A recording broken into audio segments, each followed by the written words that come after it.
So in this video, we will look at the different reports you can have on each fund. We go here. I'm advising you to go here. It's faster. And we have just seen the HTML report, and then we go on the other one, the investment detail, and you you will understand very rapidly why it's called the investment detail report. It's like I told you before. So here you go. You can see. So now here you see the investment report in portrait mode. And now I just change it to landscape just to give you an idea. So if I change the page orientation to landscape in general, and I go back here,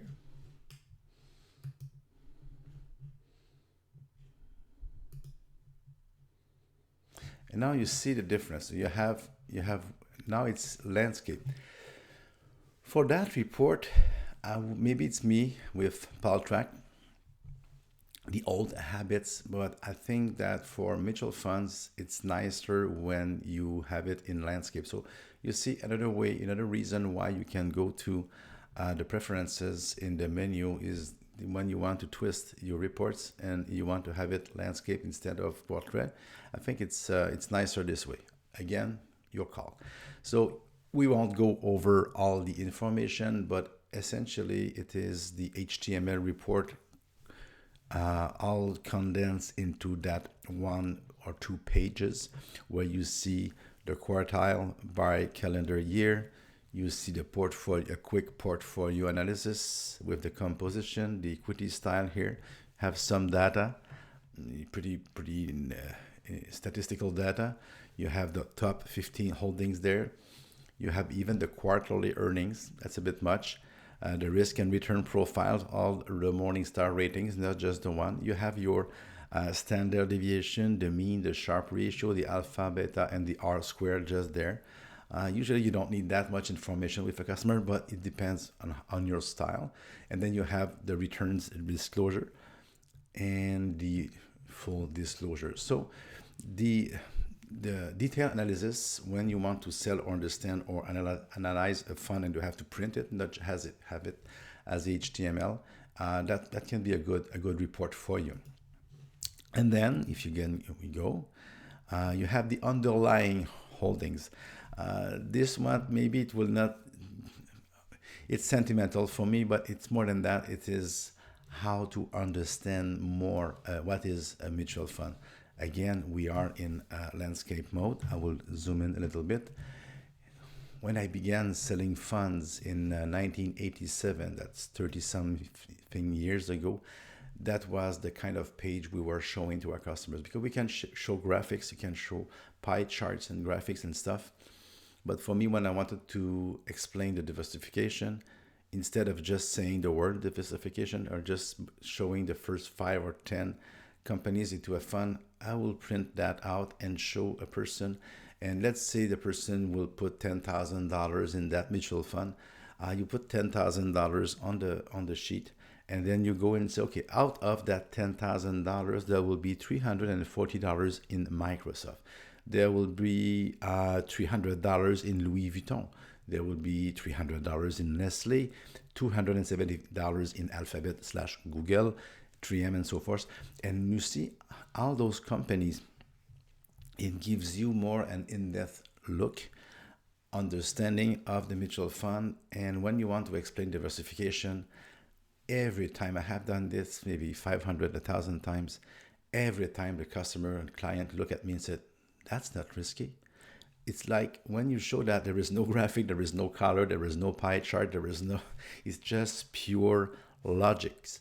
Pure logic. It's just, you put the number that the people want to invest, you put that at the top of that sheet, and you just put you divide, or you just make a quick calculation. 2.2% of $10,000 is $220. So you will have $220 into Visa, and all those things. So it is a report that is not sexy at all. It is the basics of all the reports, but for me, it's my preferred one. So underlying holdings, very, very, very good. Then you have price and distribution. Yeah, there is nothing to be, I will show it to you, but I don't even understand why it's there to be, you just see the price variation and you see the distribution. I don't see very much the point of that one. Okay. And so price standard asset breakout. So you can have, include the category average. So if you go there,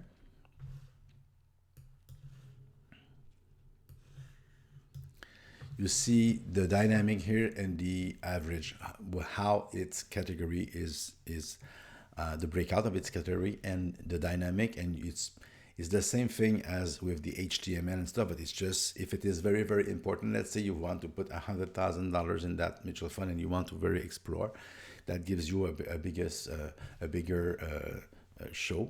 And if you want to make a PowerPoint presentation or whatever, it will be a bigger impact.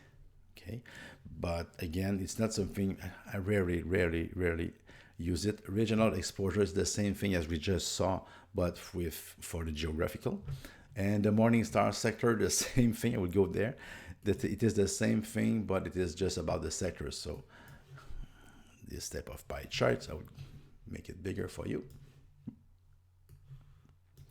Then you have the triangle of the sector. Yeah, that's a little bit of difference. At the beginning, I was not sure what it was, but that triangle never changed. The outside of the triangle never changed. The blue is blue and always the same quantity. I would say a third, and a third. But in the middle, what you see is the three things, is the benchmark, the portfolio, and the category average. And we can see that the portfolio of that fund, particularly, is more tilting toward cyclical than sensitive and defensive. It gives you an indication, but it's not enough to make you open your eyes and change completely your perception of the fund, but it gives you some kind of an idea. Let's say that this fund is 54% in cyclical. That's more than the average. The category average is 43, and the benchmark that has been chosen for that is 39. Same thing for sensitive and same thing for defensive. This fund has very, very little, just 15% of defensive stocks. So that's an information. Like I told you, it can be useful, but not very often. So if people don't print the first page of the HTML report, they will print this report. It is the fund summary. It is, if you compare very fast, you will see it is less graphical, less nice to the eye. But there is one thing that this report has and the other doesn't. It is the annualized return with the quartiles. I love that part. I missed that from Poltrack, and gives you quick idea. Let's say for this fund, for example, you can see on the right the quartile. If you have the eye, you will see all those first and second quartile. It's always nice on the eye when you see a fund like that. You say, wow, it's good quality, good standard return above the average on the long term. So that is I will say, the piece of information on that report that you don't have on the other one, and I like very, very much. So that is the summary of and if you, let's say I do this one, and this one like that, if I right click, or I can go top two, I can go here too, the same thing. If I go here and I do fund summary report, what happened? Look at that. I have selected the tree. What happened by default, it builds a PDF of all the funds. So I have the AGF, and you see at the top right here, page 1 of 5, I have AGF, I have CI, and then I have dynamic, and then I have the return disclosure for the three funds. So not a page for each, but for the three funds, I have the return disclosure, and I have the funds report disclosure at the end. So it's faster, easier when you have 3, 4, 5 funds for a portfolio, for a client, whatever. You click them and then you print, and it's a nicer outcome when you do that. And you can see we were talking about the nice quartile for the dynamic. If you go at the AGF, not as nice. No offense, I don't have anything against or for AGF, but when you see 4 all the way like that, it's a tougher mutual fund to love or to recommend.